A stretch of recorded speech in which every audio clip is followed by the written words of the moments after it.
Hola, voy a explicarles algunos detalles importantes sobre la definición del tema del metaanálisis.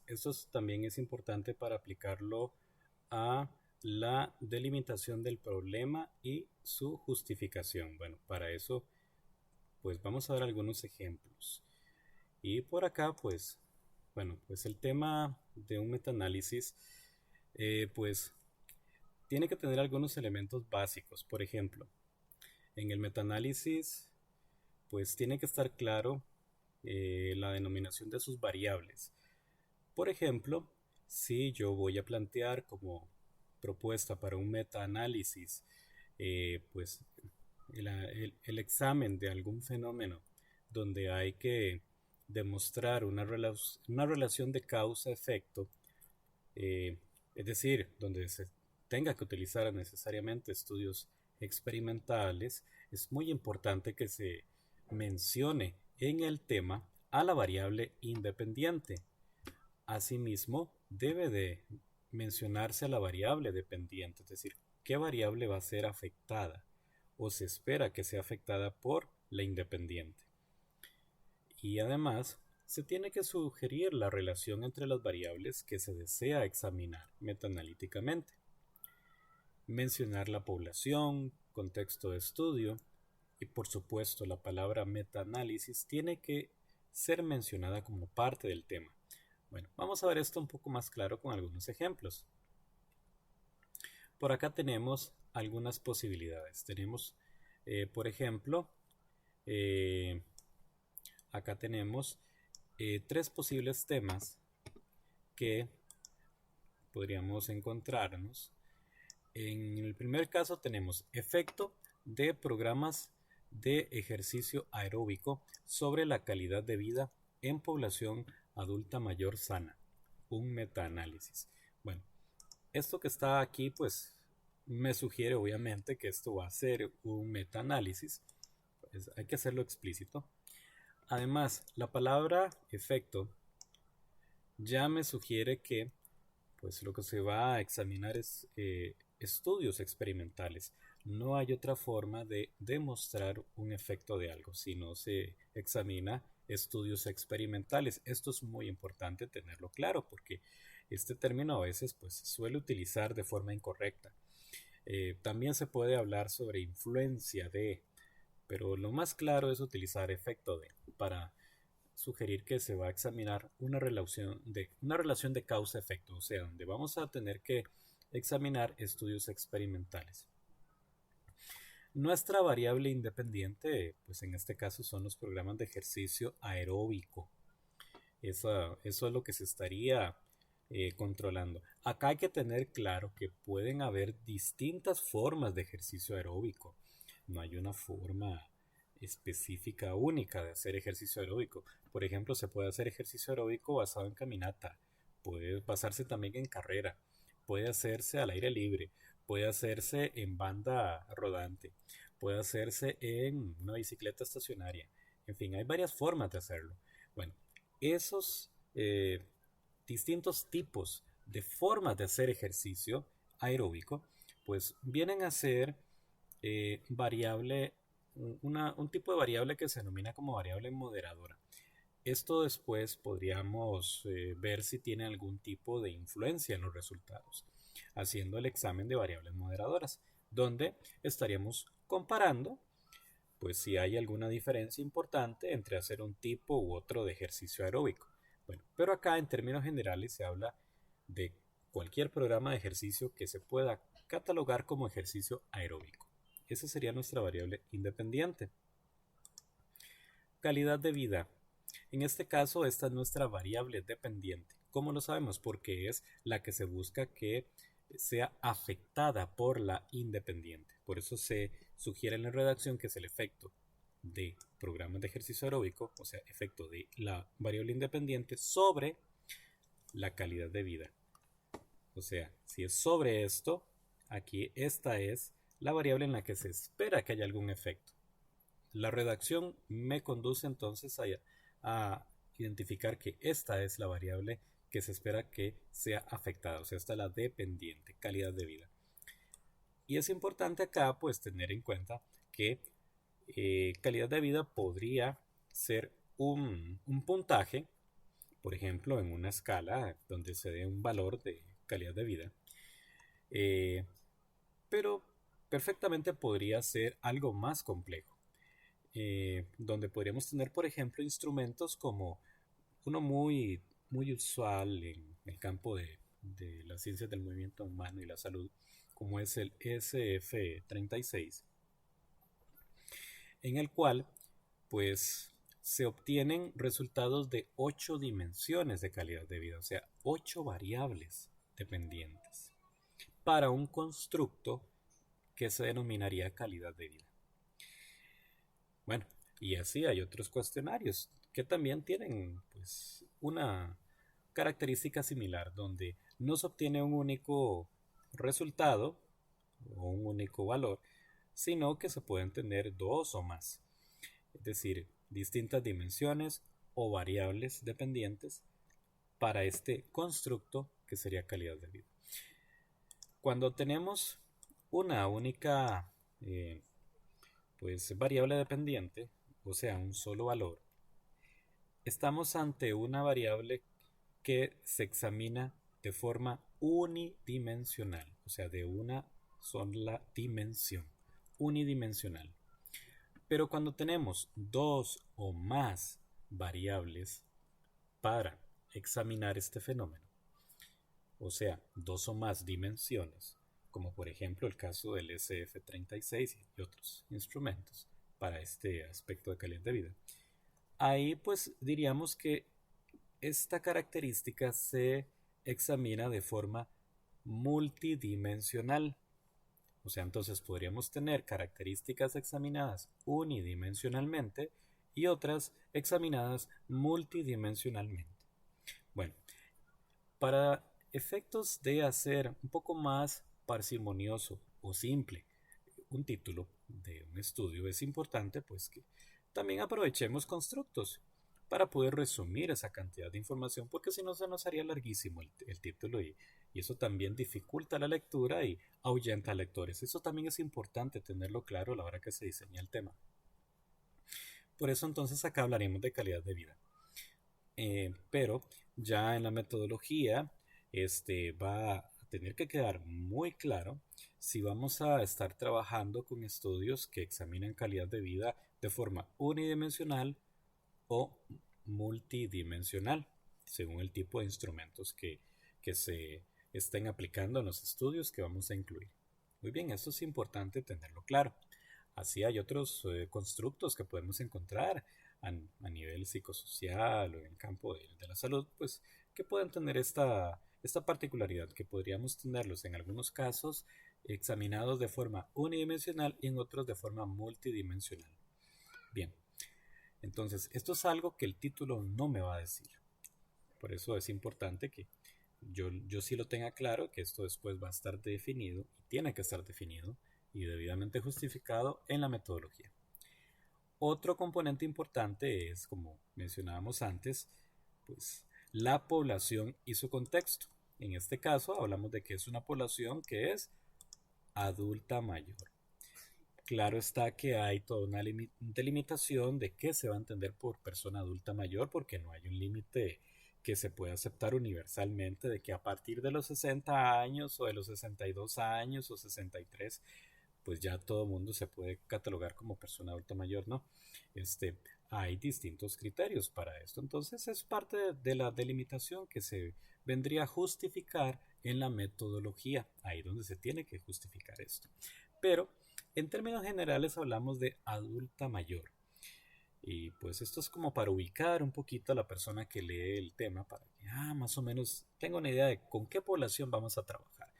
Pero obviamente esto yo voy a tener que establecer los límites de edad que voy a considerar para establecer quién puede ser una persona adulta mayor y quién no. Esto es importantísimo para poder elegir adecuadamente los estudios para mi metaanálisis, es decir, para mis criterios de inclusión de estudios. Y parte del contexto, es decir, pues, esas características que complementan la información de esta población, es que es población adulta mayor sana, en este caso. O sea, no son personas que tienen algunos padecimientos, que tengan problemas de deterioro cognitivo importante, que tengan alguna otra enfermedad, sino que es población adulta mayor sana. ¿Okay? Esto entonces es fundamental, dar esta idea de cuál es la población y su contexto. Esto pues para que se ubique el lector, la persona lectora de nuestro tema, sobre qué va a versar nuestro metaanálisis.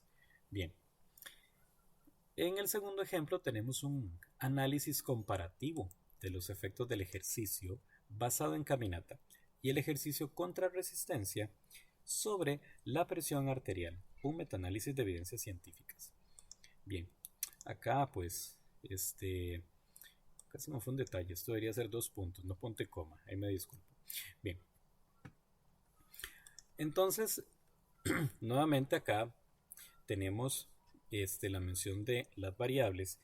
En este caso pues tenemos que se va a examinar comparativamente. Esa es la relación que se va a examinar entre las variables. No es una relación de causa-efecto como era el caso del ejemplo anterior, sino que aquí es un análisis comparativo. Aquí lo que se va a hacer es una comparación. Y al hablar de comparaciones podemos comparar entre dos o más entre dos o más grupos, o podemos comparar entre dos o más momentos de medición de uno o más grupos. Entonces, pues tengo que tener claro qué es lo que estoy comparando. Para efectos de este ejemplo, lo que se está comparando son distintas modalidades de ejercicio y específicamente se me mencionan dos en este ejemplo: el ejercicio basado en caminata y el ejercicio contra resistencia, que hay distintas formas de hacer ejercicio contra resistencia, con ligas, bandas elásticas, con máquinas, pesas, con el propio peso del cuerpo. En fin, hay distintas formas de hacer esto, que obviamente esto sería parte de lo que hemos mencionado previamente como un análisis de variables moderadoras. Bien, esta sería la variable independiente, que sería el tipo de ejercicio que se va a comparar. El tipo de ejercicio que se va a comparar, que para este tema en particular tiene dos niveles principales: ejercicio basado en caminata y ejercicio contra resistencia. ¿Ok? Pero la variable independiente sería el tipo de ejercicio. ¿Ok? Bien. Y la variable dependiente, o sea, la que se espera que se vea afectada, ¿por qué? Por las diferencias en los niveles de la variable independiente, o sea, las diferencias entre el tipo de ejercicio. Sería la variable dependiente, entonces sería la presión arterial. ¿Ok? Presión arterial, esa sería nuestra variable dependiente, la que se esperaría que cambie, que se vea afectada por esas diferencias en el tipo de ejercicio. Bien, en este caso pues podríamos tener estudios que sean obviamente estudios experimentales, pero acá lo que interesa es esa comparación de los efectos que provoca un tipo de ejercicio versus otro. ¿Ok? Entonces la relación principal es la comparación. ¿Ok? Esa comparación entre efectos de distintos tipos de ejercicio. Y por supuesto, pues al hacer ejercicios que se han aplicado a ciertas muestras de participantes, pues lo que voy a incluir son estudios evidentemente experimentales, pero mi análisis principal es comparativo entre estos tipos de ejercicio. Puedo tener también casos como este: relación entre el nivel de actividad física y el funcionamiento cognitivo. Metaanálisis. Acá, pues el nivel de actividad física es un constructo bastante general, muy amplio, ahí cabe de todo. Y el funcionamiento cognitivo, pues también, esto es un constructo muy amplio. Aquí pueden caber procesos como la memoria, rendimiento académico, por ejemplo. Pueden caber también aspectos como el desempeño en pruebas cognitivas, como en pruebas de inteligencia, etcétera. Entonces, ya la delimitación de los aspectos más particulares de qué vamos a entender por funcionamiento cognitivo en los estudios que se van a metaanalizar, pues tiene que estar establecido en la metodología. Lo mismo por el nivel de actividad física. Esto, pues, cómo se va a establecer en los estudios o cómo es que se va a delimitar, pues, qué información es la que se va a requerir de los estudios para establecer esto, en fin. Es parte de lo que en la metodología se tiene que establecer. Bien, acá el elemento clave es que se habla de relación. Entonces, no estamos hablando de que vamos a comparar entre un tipo de ejercicio u otro, como era el caso del ejemplo 2, ¿verdad? Y que tampoco estamos buscando examinar el efecto de programas de ejercicio específicos, ¿verdad?, sobre una determinada variable dependiente o constructo, como era el caso del ejemplo 1. Acá lo que queremos ver es la relación entre esta variable, nivel de actividad física, y el funcionamiento cognitivo. Entonces, acá lo que se está planteando es, a nivel de relación entre variables, es un tipo de correlación. Ese sería el análisis principal que debería de observarse en los estudios que yo podría metaanalizar. Y esto es muy importante porque ya la redacción de este tema me sugiere que los estudios que voy a incluir para mi metaanálisis con este título tienen que ser estudios correlacionales, o sea, estudios donde se haya reportado un análisis de correlación con su correspondiente estadístico, que puede ser la R de Pearson, por ejemplo, que es la más típica, entre alguna variable que tenga algo que ver con el nivel de actividad física y otra variable que tenga algo que ver con funcionamiento cognitivo, como las que hemos mencionado. Entonces, aquí no cabrían estudios donde se compare entre pretest y posttest o entre grupos, no. Aquí lo que caben son estudios que sean correlacionales, o sea, estudios donde se haya correlacionado entre alguna característica de cantidad de actividad física que practique la muestra, o nivel de acondicionamiento físico, o cantidad de horas que dedica a hacer ejercicio físico, etcétera. Cualquier tipo de variable que me pueda entrar dentro de esta denominación como nivel de actividad física en relación con alguna otra variable que tenga algo que ver con el funcionamiento cognitivo, memoria, aprendizaje, inteligencia, etcétera. Y se tiene que reportar la correlación estadística. Bien, esto es muy importante porque si yo no tengo en cuenta estos aspectos, pues podría plantear un tema que no tiene nada que ver con realmente la literatura que yo voy a metaanalizar o que voy a necesitar metaanalizar.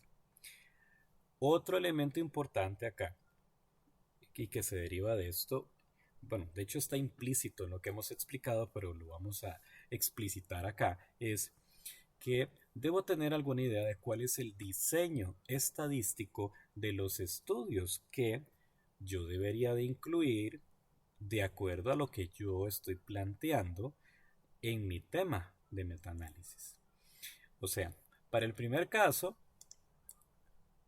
para este primer ejemplo, yo puedo tener acá la posibilidad de tener estudios donde se haya examinado ejercicio aeróbico, cualquier tipo de ejercicio aeróbico, en comparación con un grupo de sujetos control, quienes obviamente no hayan hecho ningún tipo de ejercicio. Podría tener ese caso de estudios. Acá yo puedo calcular un tamaño de efecto que es tamaño de efecto de comparación entre grupos. Este se calcula en una única medición y lo típico es calcularlo en el posttest. O sea, agarraría los datos del posttest de grupo experimental y grupo control, y con esos datos del posttest de ambos grupos yo calcularía el tamaño del efecto. Entonces yo ocuparía estudios que necesariamente deberían de tener en su diseño estadístico esos dos grupos, un grupo experimental, un grupo de control, y que tengan esa medición post-test en la cual yo puedo obtener datos como el promedio, la desviación estándar y por supuesto el n de cada grupo para poder calcular tamaños de efecto. Bueno, pero ¿qué pasa si yo me encuentro que hay algunos estudios donde sí efectivamente hay grupo experimental y grupo control?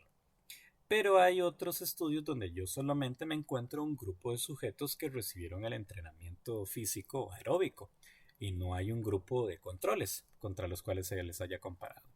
Bueno, acá tengo un complique importante.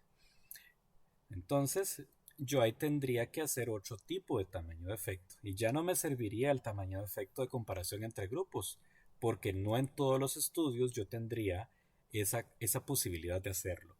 En este caso, yo tendría que optar por un tamaño de efecto que se denomina de medidas repetidas. Es decir, que al menos debería tener una medida pretest, o sea, antes de empezar el tratamiento, y una medida post-test, la medida que se hace inmediatamente al finalizar el tratamiento.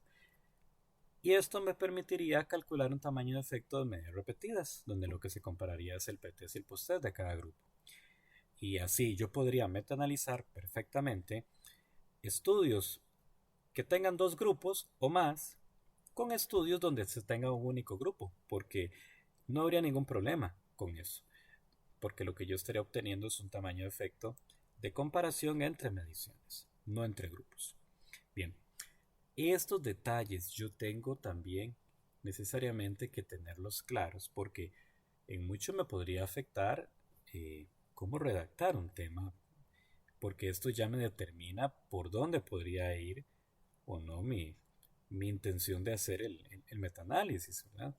En este caso, pues, en este primer ejemplo, yo podría tener esas dos posibilidades, ya sea de hacer un cálculo de tamaños de efecto entre grupos, si es experimental versus control, o entre mediciones para grupos experimentales, ¿verdad? En el caso del ejemplo 2, ya yo tengo cierta restricción sobre qué hacer acá. Necesariamente yo necesito estudios donde haya aplicación de ejercicio de caminata y ejercicio contra resistencia, cualquier modalidad, ¿verdad? Pero que sea caminata versus contra resistencia. Si yo tengo un ejercicio donde solamente hicieron caminata o un ejercicio donde solo hicieron contra resistencia o pudieron hacer otras cosas, pero no tengo caminata comparada contra resistencia en el mismo estudio, no me sirve. Esto es fundamental tenerlo claro. Por eso, pues, en la revisión previa, yo, pues, según lo que voy encontrándome en los estudios en este campo, pues yo voy determinando, hey, sí, realmente me estoy encontrando estudios donde yo veo acá en el mismo estudio que hay sujetos que hacen caminata y otros que hacen contrarresistencia. Ah, perfecto. No importa si hay otros grupos, incluso pueden haber grupos que hagan baile, grupos que sean control y que no hagan nada. Lo importante es que haya al menos un grupo que me haga caminata y al menos un grupo que me haga contrarresistencia en el mismo estudio. Porque entre esos dos yo podría hacer ese cálculo de ese tamaño de efecto que sería entre grupos para compararlos. Y así sí podría corresponderme a lo que estoy planteando para el ejemplo 2. Y para el ejemplo 3, por supuesto que lo que yo necesito son estudios que me reporten correlaciones. O sea, esa relación estadística entre actividad física o nivel de actividad física o cantidad de actividad física y funcionamiento cognitivo, memoria, etcétera, lo que se pueda entender por eso. Pero tiene que reportarse la correlación. O sea, estudios comparativos no me sirven. Entre grupos o entre mediciones no me sirven porque lo que planteo en este tema es correlación entre esas variables. Entonces, a modo de síntesis, yo tengo que tener en cuenta también el diseño estadístico de los estudios a metaanalizar, los cuales tienen que corresponder al tipo de relación entre variables que yo estoy planteando que voy a examinar en el tema del estudio, que desde ahí se tiene que plantear qué tipo de relación entre las variables voy a examinar y también de acuerdo a la naturaleza de estas variables y pues de acuerdo a pues, las características de la población. Esto es muy importante tenerlo en cuenta. Evidentemente, esto que hemos explicado pues no solo atañe para redactar un tema o título del metaanálisis. Esto tiene implicaciones sobre cómo delimitar la problemática del estudio y por supuesto para su justificación. Que esto es algo que no debemos de perder de vista. Elemento adicional para justificar el metaanálisis, además de lo que hemos mencionado, es que tiene que ser muy evidente que exista en el campo de estudio pues, suficientes estudios que se pueden metaanalizar, o sea, que es un campo vigente donde se sigue investigando, se sigue produciendo estudios. Y el otro aspecto fundamental, que haya controversia. Hay controversia, hay resultados que van pues, en contraposición unos contra otros, o no hay claridad en las distintas evidencias de los estudios, y que esa controversia prevalece pese a existir tal vez metaanálisis previos que podría ser. Y esa controversia solamente se podría resolver por medio de un nuevo metaanálisis que sistematice, que combine todas esas evidencias discordantes. Son los elementos básicos para justificar. Entonces revisemos que estemos planteando adecuadamente nuestros temas y que realmente estemos justificando lo que debemos justificar para plantear una propuesta de metaanálisis. Éxitos.